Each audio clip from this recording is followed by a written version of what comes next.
All right, I'm here with Carly Schnieder and Katie Smith from the beach volleyball program. And Carly, I'll start with you. Talk a little bit about your spring so far. I know it's been about a week of practices since you've been back from holiday break. How have they been going for you guys? I know it's been a lot of conditioning and getting you ready for the season so far. Well, so far for the workouts and conditioning, we've kind of been easing into it, and each day just gets a little bit harder to continue to push us and make us better. We started out with like 3 days of meetings to talk about what we were planning on doing for the season, and then we jumped into practices at the end of last week, and we've been practicing all week this week, and each practice has like a different focus, and it continues to challenge us in many different ways. And it seems like with Coach RJ and Coach Mo, there are a lot more of a balance between mental coaching and physical coaching. Does that help you guys as freshmen to have that mental side where you have a lot of meetings and you kind of have a lot of, philosophical talks about, what it is to be part of this program? Yes, the mental part definitely does help. We were actually given a book that we read over Christmas break called Mindset, and it talked about the two different mindsets, like fixed mindset and growth mindset. And just like reading that and getting that perspective actually really helped and translates into playing. And you just look at things from a different perspective, and it helps you to get over the mistakes that happen during the game and how to handle success in the right direction. And Katie, for your winter break, holiday break, I know you probably had a lot of reading like Carly said, but what were you able to do to kind of stay locked in physically and kind of keep yourself ready to go once the holiday break was over for you?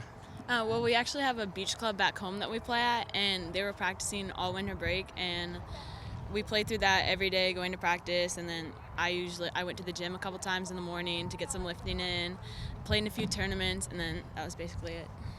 And I'll ask this to the both of you so you can kind of argue over who wants to answer it first, but talk about kind of your relationship from this past summer and from your careers coming from Ohio together here to Carolina.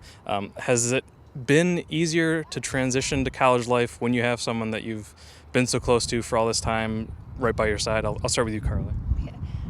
Yes, it's actually been really helpful since we both were kind of like best friends through volleyball. We know, we can talk to each other about pretty much anything, but also on the volleyball side, we still push each other to be better because we don't know if we're going to play with each other this year, so we just constantly push each other. And Katie, I'll follow up with that. To be able to have Carly there for kind of the rough moments, the rough transition moments, both on the sand and off the sand, what has that meant to you? It's definitely actually really cool because being so close to each other for a whole summer, we could just look at each other and know what the other one's thinking, and we don't have to force it. It's really natural to be able to talk to someone and have someone there to back you up. Katie, I'll wrap the video up with you. One question, to be able to be part of a class of 7 freshmen, you got 2 grad transfers that are also coming in. It seems like there's a lot of new faces, but at the same time, there's a lot of veterans here. How have you kind of pushed each other as freshmen and then also learned from the seniors on this team? Well, as freshmen, we kind of have to come in ready to work because we're at the bottom of the food chain right now, and it's definitely cool to have the seniors. They're so well natured or whatever. They've been here for a long time. They know the ins and outs, and they can push us to be better, and we can push them to be better coming in as fresh new faces and new talent. All right. Katie, Carly, thanks for your time. Thank you.